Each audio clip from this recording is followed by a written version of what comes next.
Welcome to Don't Everybody Leave. Say howdy to Mac King.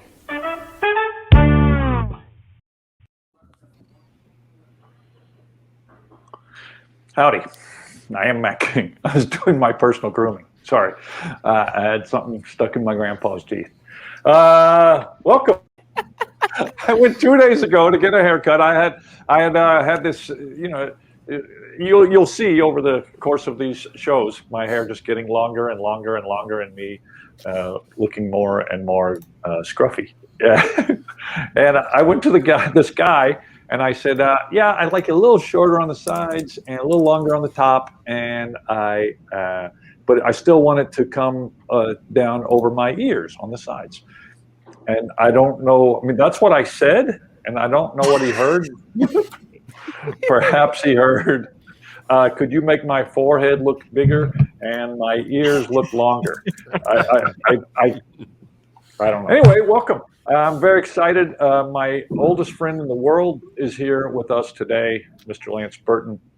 Let's bring everybody else in. Lance can wait, Hey, boys. Howdy. Hey, howdy. So we have Nick Diffatte, Michael Goudeau, Jacob Jax, Vinny Grosso, and then Methuselah. And I assume that he has Methuselah as his name because today's Jason England's birthday, and as you can see, I have my Jason England banner. Yay! Yay! I have a hat. Hey! You're a unicorn. I have my hat. You thought your forehead looked big before. Jason, is it harder to be a world-renowned card mechanic and cheating historian when you're 50? It is, for sure. Are you real X50? I'm 50. Yeah. Wow. Jesus. I feel like Sergeant Murtaugh. Yeah. Wow. Octogenarian. Pretty cool. Yeah, something like that. Yeah. Yeah. So, Vinny, what time does the Prince concert start? How did you get such a good seat? Yeah, I mean, those are really good seats. Where the hell are you? To the theater that I'm opening my show tonight in next door. Oh, So, You're doing a live magic show. show. I hope you kick ass tonight. I'm Thank excited you. that you're opening up a live show. I'm very jealous that you're going to be standing up doing magic tricks in front of people. His show is going to sell really well until you reopen.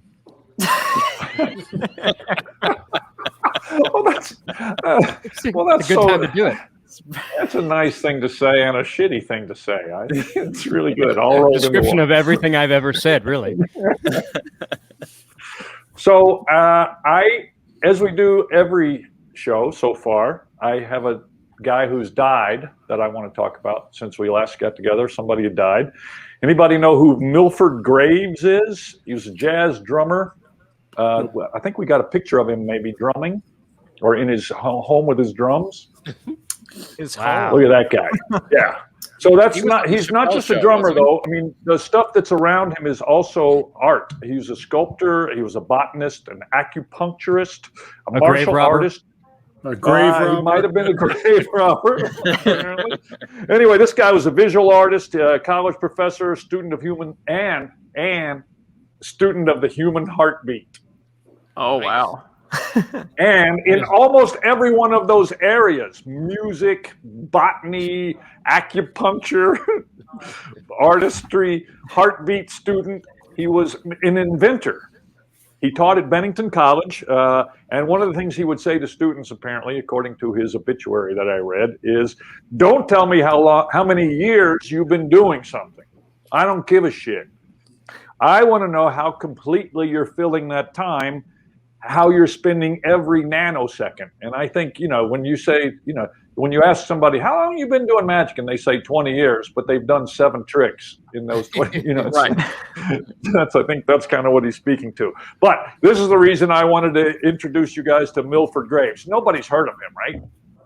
No. Sadly. No. So later in life, he moved back into the house in Brooklyn that he inherited from his grandparents that he'd been in when he was a kid.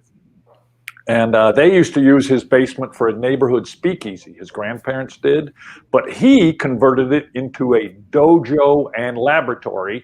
And I think we have a picture. I think we have a picture of his laboratory, of him sitting in his laboratory. Oh my God! Yeah, fantastic, right? And then He has the more other side of monitors it, than Jason.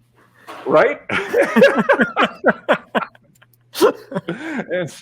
And the other side was a dojo where he practiced Yara, and he taught Yara, which is a martial art that he invented. I thought that was a tiny Toyota car. Right? Yara. He invented Yara, a martial art. His students. Did they name music, it or did he name it? No, he named it. It's the Yoruba word for agility. Okay. So I want to get this right because I want to get this right. So I'm going to read this. Its practices mixed East Asian traditions with West African dance, as well as insights from Mr. Graves' close study of live praying mantises.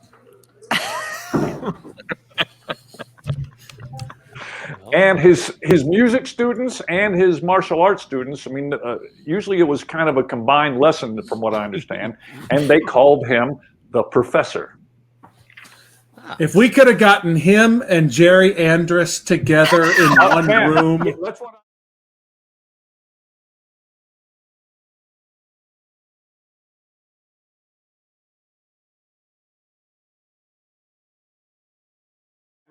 That's what I was thinking. He reminded me of Jerry Andrus. That picture of him in his lab with those monitors and all that shit around him reminded me of Jerry Andrus's house. Yep.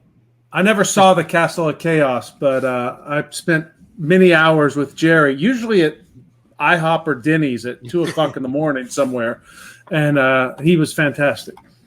Have you ever been there when he's ordered breakfast? You must. Oh yeah, you talking about the picture? Yeah. It's the best. Right? I'd give anything to own it. I saw him do this on a number of occasions, but the first time I saw it was obviously the best because I was unprepared for it.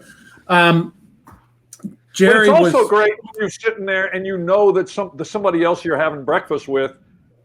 Oh yeah, like here it comes. Yeah, you're like, oh, get ready, dude! I'm so excited you get to see this. Yeah. So Jerry I don't remember what the details of the breakfast were, but Jerry would order breakfast and he'd be talking to the server and say, so I want my scrambled eggs. I want 3 eggs scrambled. And I want them on this side of the plate. And I want 3 strips of bacon up here. And I want hash brown.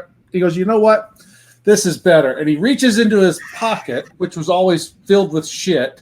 And he riffles through there and he comes out with a photograph that he had taken of like the perfect breakfast, and he hands it to the person, and this isn't a joke to him, and he's like, here, just show that to the chef or cook or whatever, make it look like that. And if it was just a joke, that'd be one thing. He's dead serious. There was no element of humor to it other than it's absurd. Apparently his perfect breakfast had spit in it from the waiter and the chef. I don't know.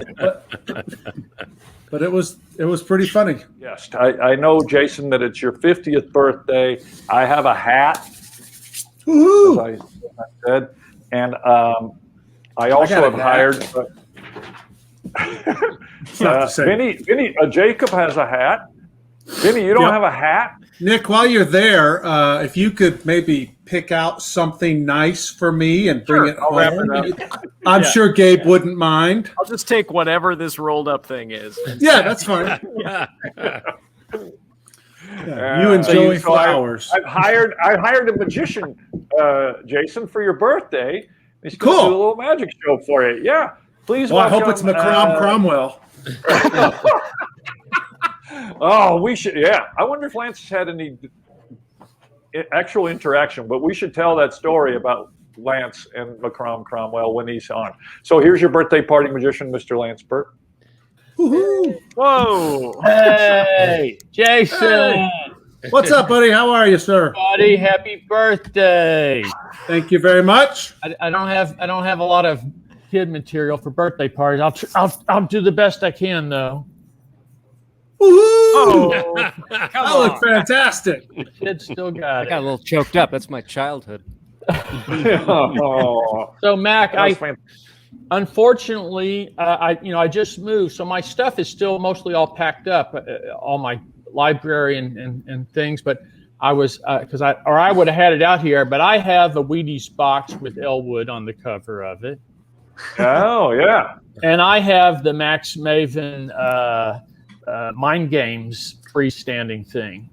So I feel at home seeing those. Yeah, and right above Max's head, we can't really see it, but there's a picture of you and me on my mom's couch. Oh, nice. Oh yeah, I can Yeah. see it now. Yeah. Yeah. Right under Yeah, our logo. I should have sent that. I have some other pictures of you and I together, and let's see, maybe let's see. What do you remember? What year we met? Must have been about 1974, I think. I think we were 14. We met at the Louisville Magic Club.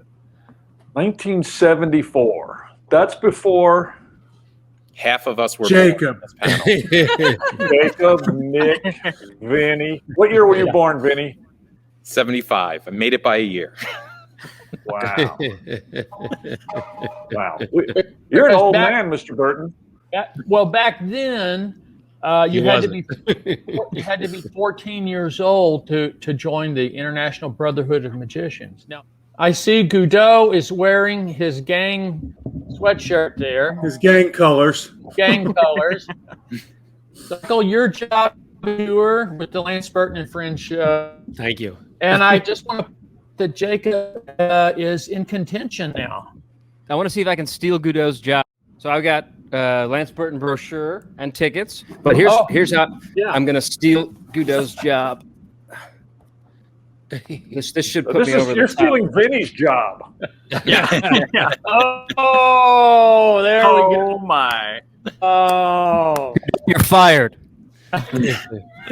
Actually, Jacob was in a version of Lance Burton and Friends last year before the world ended when Matt King fell down. So that was in January of 2020. Is that right? I think I just gotten back to Vegas from a trip we had done Lance Burton and Friends show, a couple of road shows, and I'm at home and I'm in the gym and I'm exercising, and I get a phone call from me, Goudeau, Jacob, and Fielding West all ran down to Harrah's, and we had to fill in for Mac that day. And I mean, and it was like an hour and something notice, right? I mean, Yeah, I called. Yeah, 90 minutes. Yeah. Yeah. I just Goudeau and I got dressed, grabbed my bag, and ran out the door. Drove down there, and we did the Lance Burton and Friends show without the illusions.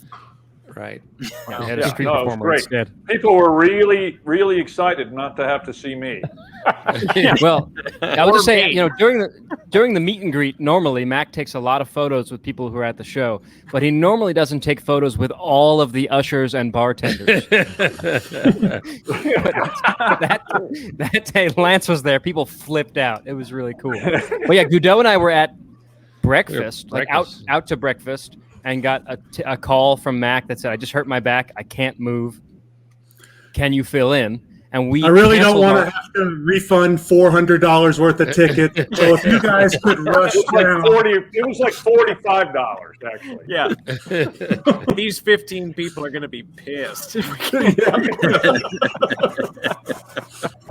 I thought it was over. I mean, I was really so scared. I was moving a piece of furniture in my backyard, tripped over a step, fell into a railing, and was screaming. I was home by myself.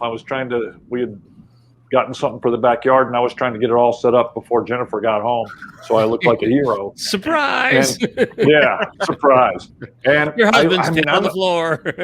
I'm laying in the backyard screaming, God. and my neighbor hears me, and I can hear her over the fence going, "Are you okay?" I'm like, "I don't know." Do you want me to come over there? I don't know. Yes, I do. I do. And she couldn't get there, so she went to the front door, of the house, which is locked, and then and she didn't try to come through around the gate. So she got a ladder and climbed over the wall between our houses. Oh, wow. And came over and tried to get me to stand up, and I couldn't stand up. And I just laid. She stood with me, sat with me for like 30 minutes on the ground, and then finally I was able to stand up with her holding on to me and get into the house and lay down on the couch and call you guys. Right. I was in Brazil and got the call. Oh yeah, that's right. I wasn't going to say in front of Michael and Lance and Jacob that I called you first, but we knew. I was on the road with Colin and Brad, and I got a call too. Well, I just want to. There's a funny detail to the story, which is that you called Goudeau at the point that you called Goudeau and said, "Can you and Jacob fill in?" And he said, "Yes, we can do it. We'll head there right now." And then after he hung up, he texted you this sentence: "Lance could host," right? Which in his inflection in his head meant, wouldn't it be a good idea to get Lance to host the show? And you read it as, "I've checked with Lance and he can host." Right? And so then that's what Lance was referencing. Then you called Lance and said, "Okay, so you know how to get into Harrah's? You know what the best way?" And he was like, "What? I'm on the couch. I'm not dressed. What do you?" He's like, "You're filling in for me today, and it's in 90 minutes." He was like, "This is the first I've heard of it." Right. I'd forgotten that was the sort of the sequence of events. Yeah. And then he called fielding. So then we had a super full, varied show with a dove in it, which is great. The reason I called Goudeau after Nick turns out to have been in Brazil, the reason I called Michael next was because I thought you and Vinny and Michael had been doing that show in Arizona. Yeah. In Arizona. Right. And I thought, they've got a show already put together. They can, come down there. But then it turns out Vinny was on the road with Colin and Brad. But can I just point out, if he had been available, how fun would it have been if we did our Christmas show where we're dressed as elves to fill in for you? In January. That's the show we were. That'd have been great. That's the show we were doing in Arizona. I bet all the staff would have wanted pictures with us. Different reasons, but they wanted pictures. Yeah, it was great. I don't know if we could have gotten the inflatable moose there in time. We left your Matt King Comedy Magic Show banner up as the backdrop and didn't tell anybody. And we played the Happy and You Know It intro. And then Fielding on the mic went, "Please welcome Master Magician Lance Burton."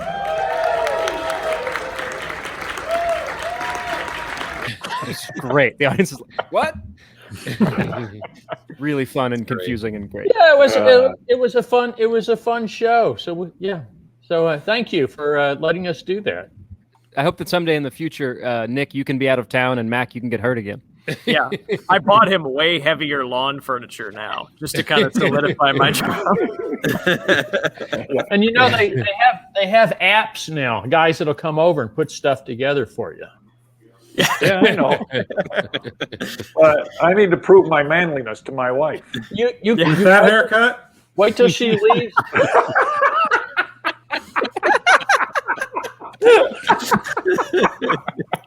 I should work that out make for up you. For my poor haircut choice. Yes. When did we do our first show, like a little show together? Well, we met when we were 14, and then when we were 16, we started hanging out more because I got my driver's license and I could drive over to your house. Right. And we started doing. You taught me almost all the close-up magic that I learned at that time, because I was really into stage magic, and you were into stage magic, but you were also close-up.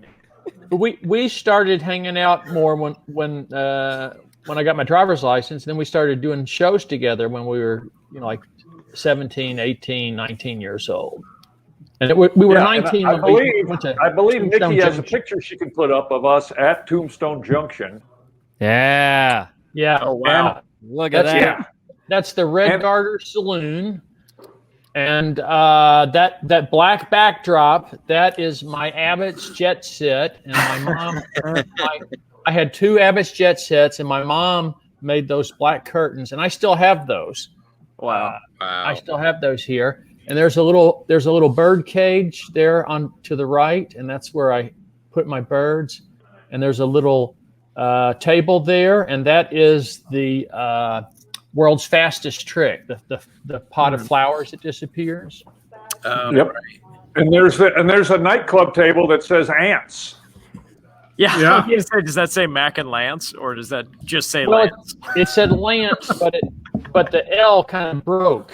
But I see, I believe Lance is this. I believe at this point in the show, it's right at the end, and I believe I'm standing there at this point with a rabbit hanging from I think from my back. right. We did a lot of different things in the show over the years, but one of them was a rabbit production that we did at the end. Yeah, And the rabbit was on Mac's back. Was that a rehearsal? Because really, I- if that's the end of the show, there are only 2 people in the audience. Sometimes there were only 2 people.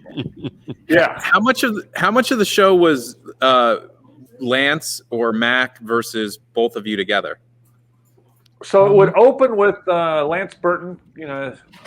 Vivaldi starts. Lance Burton comes out, does the bird act, and then He goes straight off a cliff from there. and then it's kind of. I mean, it's like, what do you do after that? Right? so there's that act, Good night.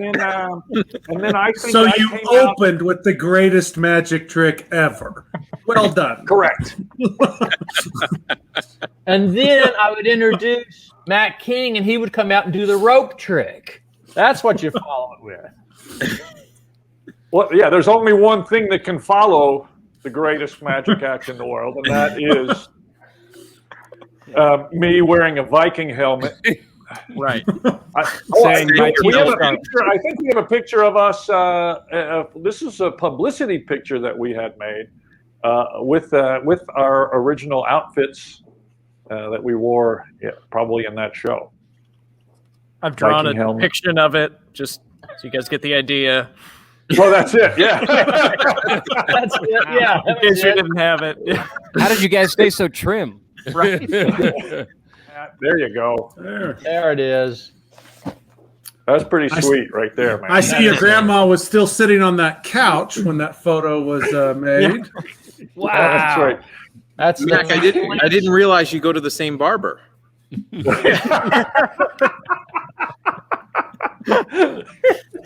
The look Yeah. you're giving, Mac, is that you are cool as shit. And I just want you to know that that's You're not the case. Did you use the tennis racket for something, or was that just? Nope. We were like, Even we're better. like, okay, magicians have a top hat and a cane. I got this Viking helmet. What else? What can I hold that's like my version of a cane? I'm like, Oh, got I a understood tennis racket.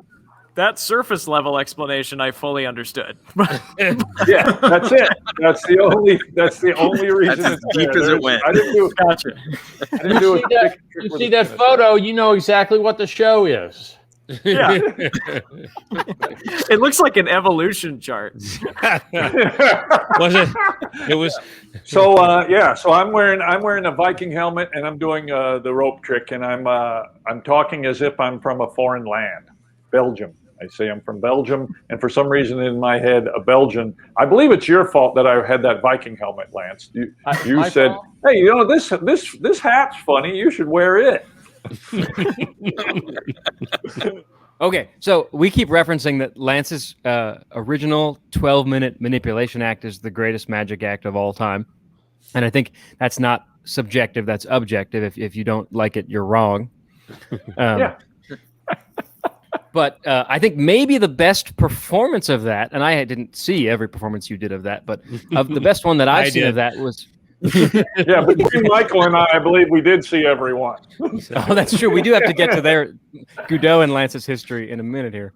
But the best one that I've seen was for the Royal Variety performance for the Queen of England. And you told me that as great as it looked on TV, some stuff happened that they didn't show. Are you comfortable talking about that? If not, Sure. So I'm doing the act at Royal Variety performance, and it was for those who don't know, it's a show that they've been doing Lance, from Las Vegas. stop the story. Yes. We are having big internet problems.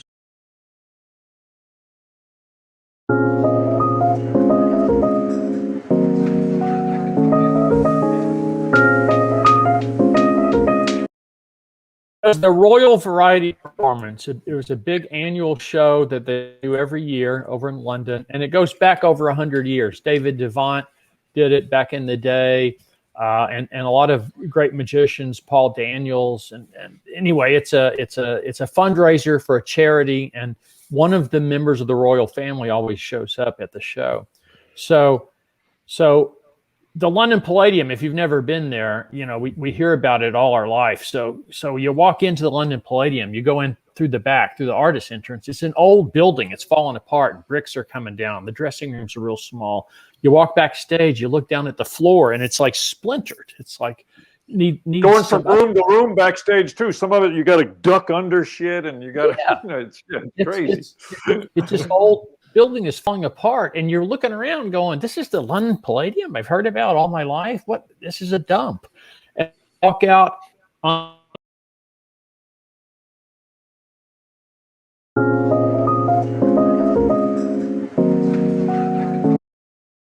the house. The part that the public sees is gorgeous, is beautiful. The architecture and the way it's all laid out, it's overwhelming. So then you go, okay, I get it now. So anyway, we're there doing the show. I'm doing the bird act. We rehearse all week long. We get ready to do the actual performance, and they're recording it for television for the BBC. And I'm doing my act. The Queen and her husband are sitting in the royal box, just right there next to the stage, just to my left, just 10 feet away. And I get to the end of the act. I produce the last couple of birds. One of the birds flies up to the lamp, of course. The other bird goes down on the floor. So normally I pick the bird up, I toss it, it goes back to the floor. Then I stop the orchestra, I stop the music, I pick up the bird, and I try to get him to go to the lamp. He won't go. And then finally I toss him up in the air, and he changes to a white scarf. And ta-da, that's the end of the act. So this night, the bird goes down the floor. You should start saying ta-da at the end of that. Ta-da, I should start saying it. It's note to self next time. So the bird goes to the floor. I pick him up. I throw him. Now he lands back on the floor. He slides across the stage, goes into the orchestra pit, and disappears down into the orchestra pit. So now I'm like, uh-oh. So I go, stop the music. That's not what you thought. That's not what you said to yourself. So I... Blimey. Blimey. That's what I said. You said blimey. I'll get one of the musicians to hand the bird up to me. So I go over, I look down in the orchestra pit. It's completely deserted because following me on stage, they're setting up behind the curtain, is the band, and Jerry Lewis is on next, and he's going to be conducting the band, his band conducting routine. So it's empty. So now my brain's going, okay, I got to get that bird back. I got to finish this act. Do I run off stage, go down the stairs, find the pit? No, that's going to take too long. And I think, okay, I'm just going to go down there. I grab a hold. There's a little brass rail around the front of the stage. I grab a hold of that. I lower myself down into the pit. But first, I look to the royal box and I say, excuse me one moment, Your Majesty, which technically you're not supposed to do. You're not supposed to address the Queen. So, but I'm an American, so I don't know. So, Some slack. They cut me some slack on that. Blimey. The Queen says, blimey. Cut him some slack. He's an American. Go, Lance. Go. Fetch thy bird. So I climb into the pit. I get the bird. And now I'm palming a silk in my left hand. So I hold the bird and the silk. And now I got one hand to get out of the pit. So I climb up on a stool and I grab the rail and I pull myself very undignified. I finally get out of the pit and I hold the bird up. The audience applauding. Oh, the American, he got his bird back. Very good. And then I toss the bird, it changes to the skull. And that was the act. Ta-da. Ta-da. Very nice. And when you met the Queen afterwards, did she bring it up? No, but she was very nice. She came by after the show is over. We all line up onto the stage, and I'm standing next to Elaine Boozler, and the Queen comes by, and she just kind of walks by, nodding to people. And when she got to me, she stopped and reached her hand out, and I shook her hand, and she said, "Very interesting performance." And she sounds like Ravine when you do that impersonation. Mrs. Doubtfire. We're doing this is actually kind of a visual show instead of a podcast, and we've told this story before on a podcast, but never where they could see the photo. One time in the Follies, Lance and me and my juggling partner Frank were all in the show together. This was your closing night. Yeah, one of many. The Follies had a thing where they would put in 3 acts in the summertime when it was busy, and then when it was not busy, they would fling us out. So we were the fling out crew. But one of our last nights, we had finished our show, and one of the jokes we often make in showbiz is, well, the hour is good, so we have a lot of time backstage to do nothing. And this is. Tell them what we decided to do. We're sitting backstage. It was their closing night, and so we decided Michael and I would change places in the finale for the finale bows. So I put on Michael's costume and I combed my hair forward, and then we dressed him in my costume and combed his hair back into a pompadour. And so we all walked down. So it was me and Frank and I are holding the juggling clubs. And we're walking backstage, getting ready, and I'm kind of being Michael, I'm just kind of, and Michael's very serious. He's like very, very, being Lance Burton. So the 3 of us are standing there as the as the finale's going on. We're standing there all together, and Ron DeCar walks by, and he's the lead singer in the show. So he walks by, he sees us and nods and walks by, and we're just standing there keeping a straight face. He walks by, he gets about 10 feet away, he stops, and then he looks back and he turns and he looks at us like something's wrong. And he starts to go, and then he stops again, and he does this like 3 times, and then finally he just crosses his arms and he just stares at it. He knows something is wrong with the picture, but he can't put his finger on it. And then he realizes what we have done and what we're about to do. We're about to walk out on stage in the finale like this. And now he's like, ah. And now just at that point, Albany and Teresa walk in. And they walk by, and we nod at them. And Teresa, of course, Michael married later on. So they walk by us, and they nod at us, and they go up. Now, Ron DeCar stops them and says, look. And the 2 girls turn back and they look at us and they go, what? And Ron goes, look. And now the girls turn and they look at us and they go, what? What are you talking about? And then he starts whispering, go, look over there. They've changed place. And now the 2 girls look at us and then they go, ah, and they start screaming. So now, but you didn't notice it when the 3 of us were all standing together, because you look and you say, okay, there's Lance and Mike and Frank. Yeah, it's the Flyby Night and Lance. Yeah, they're all there. But now when you see them just separately, it's when you see it separately, then you notice. So the first act out to take a bow was me. So the finale starts, and then they say, "Oh, ladies and gentlemen, the stars of the music hall, blah, blah, blah, blah. Here's Lance Burton." And Michael Goudeau walks out as me, with this very serious, and takes this bow. Now, the entire cast is on stage. So there's like 60 dancers and showgirls on stage, and they see Michael Goudeau walk out. And now they instantly, all of them say, wait, that's Michael Goudeau. And they all start screaming and waving their hands. And now they're not even standing on their marks. They're all like slapping each other and screaming at the top of their lungs. Pandemonium. It's pandemonium, and then the Flyby Nights, and Frank and I come out. And I'm holding juggling clubs, and I'm kind of like, hey, how are you? I'm like Michael Goudeau, and we walk around and we take our places as normal. We wave at the crowd as the curtain come over. So no one in the audience noticed. Okay, the audience, they don't know us. They just saw us. That was an hour ago when they saw us. No one in the audience noticed anything was wrong. But as the curtain was coming down, the only 3 that were on their marks were Mike and Frank and I, and, screaming, waving their hands, and talking amongst themselves. Yeah, show the picture. So, now that we know the story, there it is. There's Lance Burton dressed as me as Lance. So I have a question.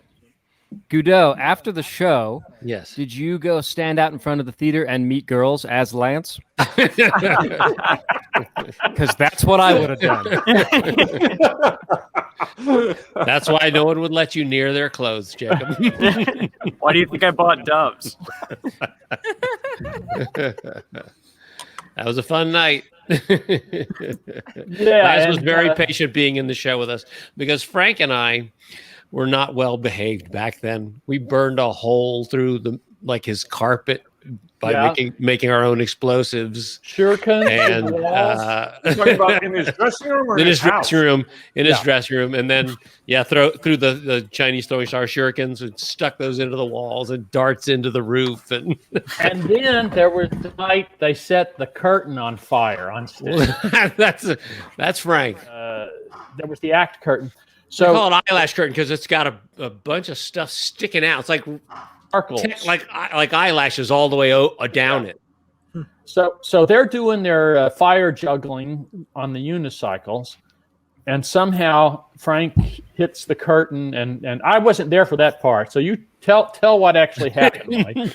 See, that's the other part is that I don't know either. We're doing our bit. We're pretending we can't ride the unicycles and flailing around. Frank apparently hits the curtain with the torch, and then we get out there. We're getting ready to do it, and while we're getting ready to do the trick, all of a sudden, stagehands run onto the stage. We go, "What are you guys doing?" we're working here. Come on, buddy! They run onto the fire extinguisher and they shoot the curtain, and then run off. And we go, "Thanks." It looked exactly like it was part of the show. It was really funny. And then we passed the torches and finished, and then we got yelled at really a lot. So then the way I can pick up the story here, man, they're usually came up to visit me. Usually they're laughing and in a good mood. They walked in and they were very, very subdued. I was like, what's going on, guys? And they said, we set the curtain on fire. I went, what? They said, I think we're about to get fired when Larry finds out, Larry Lee, the entertainment director, the producer, they were like, we set the curtain. I said, how did you set the curtain on fire? Well, we were doing the juggling, and I don't know. And the stagehands came out with the fire extinguisher, and we burned a big black spot on the curtain. Then there's a knock on my dressing room door. And we open the door, and it's Larry Lee, the entertainment director. And I look at him and I say, Larry, they were bragging about it. That's our pal. They just cut out that one panel and moved it to the end where nobody sees. Put it back on. Nobody knew. Yeah. Wow. I'm happy to hear you own it now. That's good. And I bought it 20 years later. For the Flyby Night History Museum. Yeah. Burton, what's going on? You're back doing shows. You retired. Didn't do shows for danged ever. You, Michael Goudeau, and Fielding, and Keith West, and the Illusioneers. We did a show in 2017 in Des Moines, Iowa. Then in 2018, we did Louisville, Kentucky, and a couple other places. We did like 3 shows. And in 2019, we did 10 shows. And then last year, 2020, we were probably going to do between 20 and 30 shows. So the last one we did was Blackpool. We did 2 shows in Blackpool. What happened? And then somebody found out about the curtain fire. Okay. Caught up. Decided they couldn't hire us anymore. Then the world ended. But the good news is now I'm waiting my turn to get the vaccine and hope to get that one day. And we're booked. We got shows already booked. So we're going to be at Abbott's in August.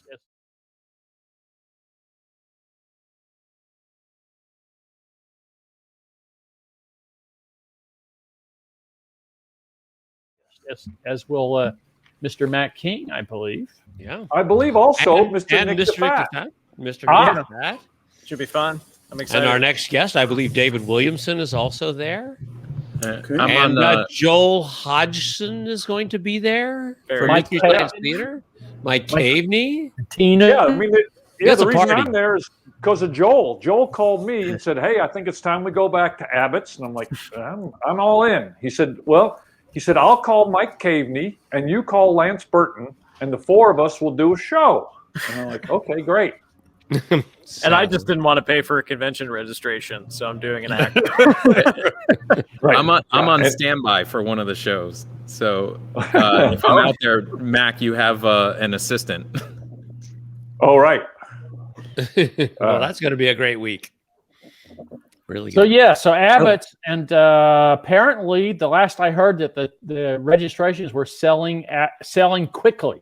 So the first time I went, you didn't go. Then the next year you went and Harry was there. And then was it the next year after that we entered the contest? Yeah, because the first time I went to Abbott 1976, but I did not compete. And the next year was 77, and we did compete. And I think you're right. I think you had been the year before 75. Yeah, I went. Yeah, that's right. Such a different thing. It's different than any other convention. You stay in somebody's house, and you know the shows are in this old gymnasium, and then the showroom is in the elementary school in the gym, and it's just so. And you're just walking around town. There's only like 2 places to eat. Yeah, I remember your opening line in the contest. The youth contest were 17 years old. Now, every act that's competing is doing a silent act, to music. So it's manipulation or illusions or whatever. Every act was. Yeah, I mean, I was too young to know that talking acts never win contests. So they introduce Jack, and he walks out, and he's got on, I think he had the Viking helmet at that point. But anyway, he walks out, and his opening line was, he goes up to the microphone, he says, magicians can talk. Huge laugh, and he was off. Yeah, that would have. Yeah, without that line, I don't think I would have placed in the contest. I ended up finishing third. You won that year, and then Jeff Hobson was second, but not doing a talking act. Jeff was doing billiard balls. I remember he was a fantastic billiard ball manipulator, and he had a powder blue tuxedo. Yeah, swank as shit. Looked really great. Yeah. How did you guys get from doing Tombstone Junction to headlining in Vegas? I mean, I know that's a big, long story, but that's a really big jump. I mean, we just saw a picture of you working for 2 people. Yeah. Yeah. And clearly the girl that's in there is in the show. Right? That's one of the Red Garter girls, clearly. What they didn't have, hey, Nikki, put that picture back up. Put that picture back up. I never thought about that. But how did you get from that to a real, to Vegas? Not real. We had very differing journeys. Lance went from Tombstone Junction to the Tonight Show. Right. That's where I saw him. Yeah. And then I went from Tombstone Junction to starving, living on rice and ketchup. A staple of Jacob's right now. Mac was doing a lot of comedy clubs and college. Yeah, I mean, after Tombstone, I really lucked into. That's when comedy clubs started appearing outside New York and LA and Chicago. I mean, in the Midwest and all over. Yeah. And so I got in on kind of the ground floor of that. But Lance got in the ground floor. I mean, he, when it wasn't the summer, one of the places Lance worked was at the the merry-go-round in Louisville, which was a strip club. And how did you get booked into a strip club when you were working in an amusement park? Well, who thought that was a good idea? Well, the club took out an ad in the newspaper looking for variety acts. They wanted to do like a cabaret type thing. So they took an ad in the newspaper, saying we want comedians and jugglers and comics and magicians. We want someone to come in who will not fit in any way and be totally destroyed by the audience. Yeah. So I saw this, and I was like 20 years old. That's for me. Yeah. And I had 3 or 4 people send me the ads, and then in the summers at Tombstone Junction. So 2 very different audiences. And that turned out to be great training for Las Vegas, because that's basically what the audience is in Las Vegas. You have a mix of, family audience and the strip club audience. I think that it's important to note that one of the reasons your magic show became the best magic show in the world is because you said yes to gigs that sounded really hard and impossible. I just want to say that, Jacob, you are well on your way to be yeah, baby, full-time member of Lance Burton and Friends. No, but I mean, if you're one of the ways to get good is to put your show in places where you don't think it'll work and to figure that out.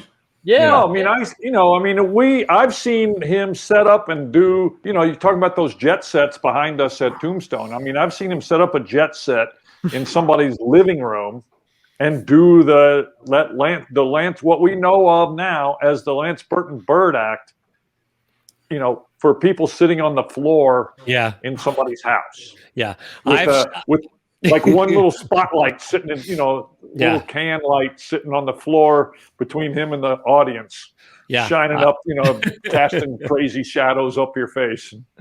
I've stood in the wings waiting to go on, watching him do that bird act at a boiler room show. And boiler room shows, for people who don't know, are you have 1,000 seats, you sell 10,000 tickets, 4 people show up. And the 4 people showed up. Five people showed up.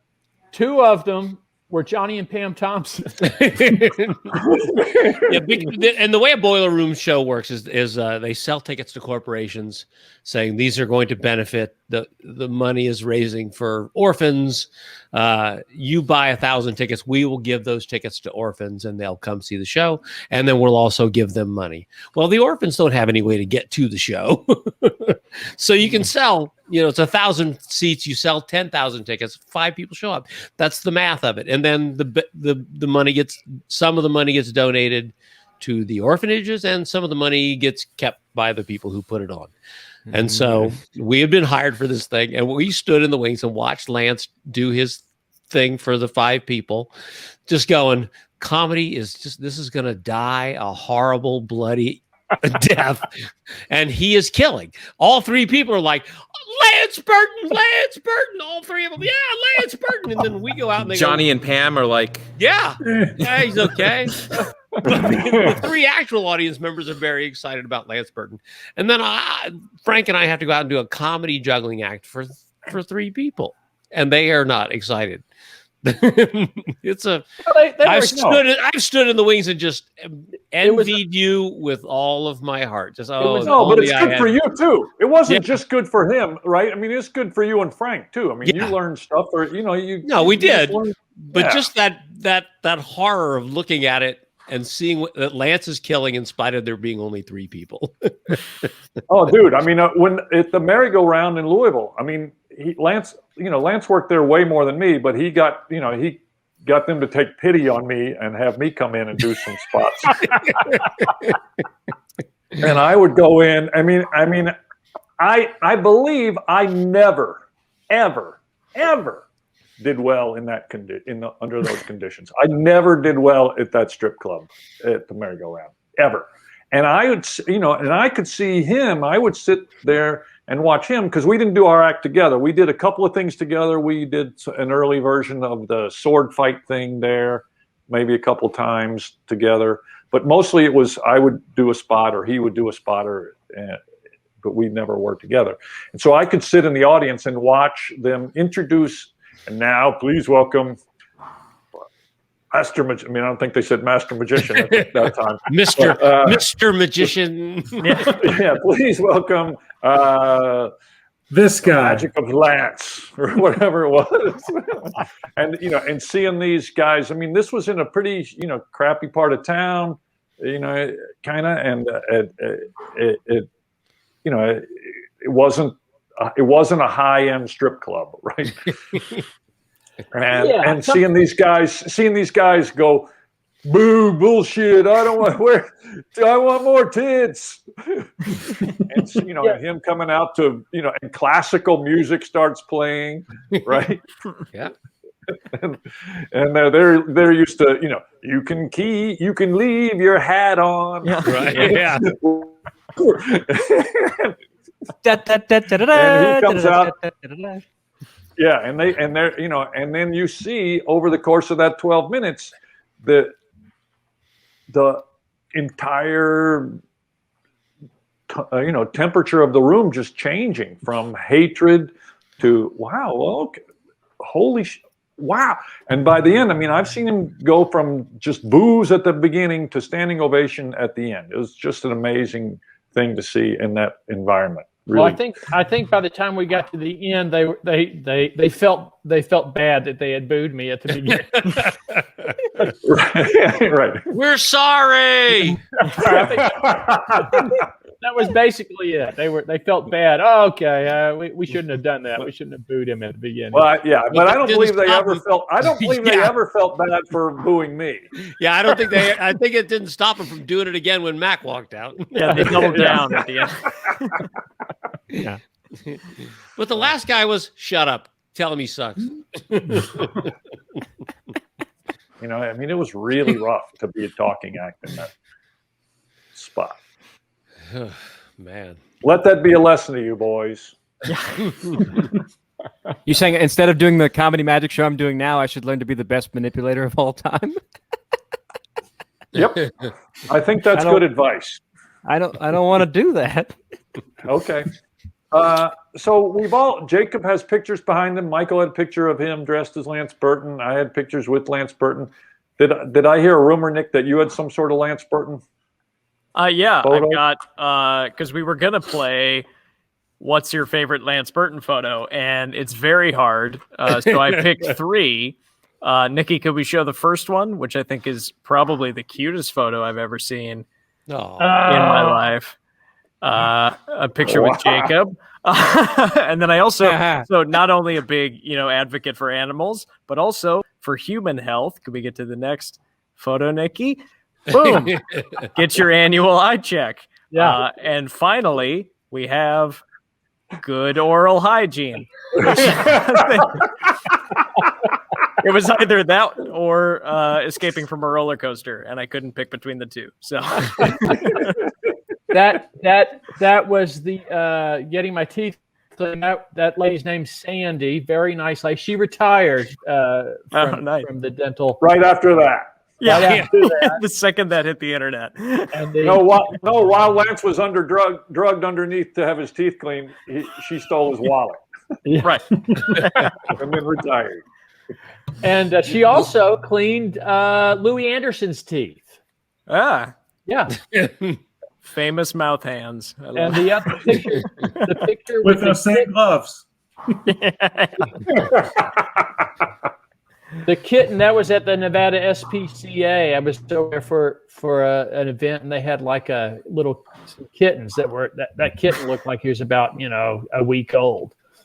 I don't have any photos here, but I'm embarrassed to admit when I was in college, I took your program from the Hacienda when you did the show at the Hacienda, and I made a poster out of it because you weren't selling posters then, but I made my own poster, and in my college dorm room, I had this homage to Lance Burton right next to my roommate's half-naked women posters. Well, okay, so Nick said that I was the kitten in that photo, and I would like to say that when I was young, that kitten had better hair than I did. Nikki, show the picture of Lance. Look at that. Oh my God, I love it. Now that's very backstage at the Monte Carlo. Yeah, you can tell by all and over your right shoulder, Lance, that's Tom Hamilton, who also worked at the merry-go-round. That's right. Tom worked at the merry-go-round. I'm not sure that's not a Hawkeye. Charles Manson. Yeah, Hawkeye or Charles Manson. Lance very kindly did not say anything about my hair that night. I think we could end on Jacob, a nice picture of Jacob. That's the way I like it. Hey, there we go. And I want to say, that's the one to go out on. Oh, wait Lance a minute. Burton and his.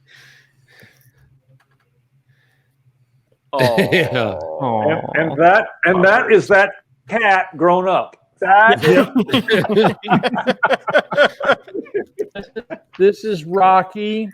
and he is a rescue dog. He is 10 years old. So just a few months before I closed at the Monte Carlo, I finished work one night. I came out of my dressing room. One of my assistants, Amy, was standing there in the hallway, and she had this little dog. And I said, "Oh, Amy, is this your new puppy?" And she says, "No, I'm fostering this puppy. Here, do you want to hold him?" And she hands me the dog, and that was 10 years ago, and he's never left my side. So great. That's a boy. Hello, Rocky. All right. Well, thanks to our special guest, Rocky. And yeah. So, Lance, I just wanted to say thank you for all that you do for dogs and cats and bunnies and just about all the other animals you post. I actually have a rescue dog here at the house right now. I've had 30 rescue dogs come through my house in the last 2.5 years or so, something like that. Most of them golden retrievers, but the little guy we've got here now is a little lab mix, and we're trying to find him a home. So, fantastic! Yeah, thanks for what you do. All right. Well, hey, thanks a bunch, Lance. I appreciate you coming on. It's really great. Thank you guys for watching. Thanks to Nikki and Steven and the folks at Neon Pineapple. Please subscribe to our little video channel. Don't everybody leave. And as we do every week, we're closing with a little quote from my good buddy George Clinton. Swift lipping, ego tripping, and body snatching. I'll blow your mind. See you next week. Hey! Give us some!